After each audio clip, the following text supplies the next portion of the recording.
అయితే దేవుడు ఈరోజు మనకిస్తున్న వాగ్దానం ఏంటంటే 2 కొరింథీయులకు రాసిన పత్రిక 3వ అధ్యాయం 17వ వచనం.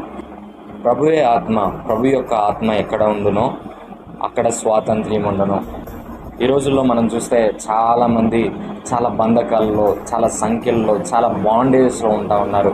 అయితే ఒకసారి దేవుని ఆత్మ మన మీదకు వచ్చాడంటే, పరిశుద్ధ ఆత్మ దేవుడు మన మీదకి వచ్చాడంటే మన బంధకాలన్నీ తెగిపోతాయి.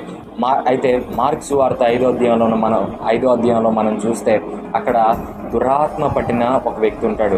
ఊరు బయట ఉంటా ఉన్నాడు, సమాధుల్లో నివాసం చేస్తూ ఉన్నాడు. ఏ మనుషులు అతన్ని ఆపలేకపోయారంట.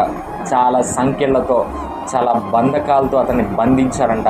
అయినా కానీ ఆ సంఖ్యలను కూడా అతను తుత్తునీలుగా చేశాడంట. అతన్ని ఏ సంఖ్యలు, ఏ బంధకాలు, ఏ బాండేజ్ అతన్ని ఆపలేకపోయినాయి. ఈరోజు నేను మీకు చెప్తా ఉన్నాను, ఒక దురాత్మ పట్టిన వ్యక్తినే ఏ సంఖ్యలు ఆపలేకపోతే, ఈరోజు దేవుడు మనకిస్తున్న వాగ్దానం ఏంటంటే, దేవుని ఆత్మ ఎక్కడుండునో అక్కడ స్వాతంత్ర్యం ఉంటుంది.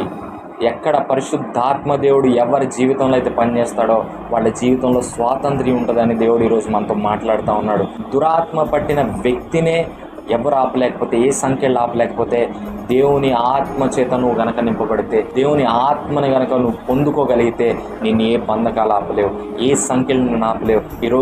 ఈరోజు ఏ బంధకాల్లో నువ్వు ఉంటా ఉన్నావో నాకు తెలియదు. ఏ శ్రమల్లో, ఏ కష్టాల్లో, ఏ బాధల్లో, ఏ అవమాన పరిస్థితుల్లో, ఎలాంటి పరిస్థితుల్లో నువ్వు ఉన్నావో నాకు తెలియదు. కానీ ఈరోజు ఈ వీడియో ద్వారా నీకు ఒకటే చెప్తా ఉన్నాను, నువ్వు దేవుని ఆత్మ నింపుదల కోసం ప్రార్థన చేయి. దేవుని ఆత్మ నింపుదల కోసం నువ్వు ప్రార్థన చేస్తే ఏ బంధకాలని ఆపలేవు. దేవుని ఆత్మ ఎక్కడైతే ఉంటుందో అక్కడ స్వాతంత్ర్యం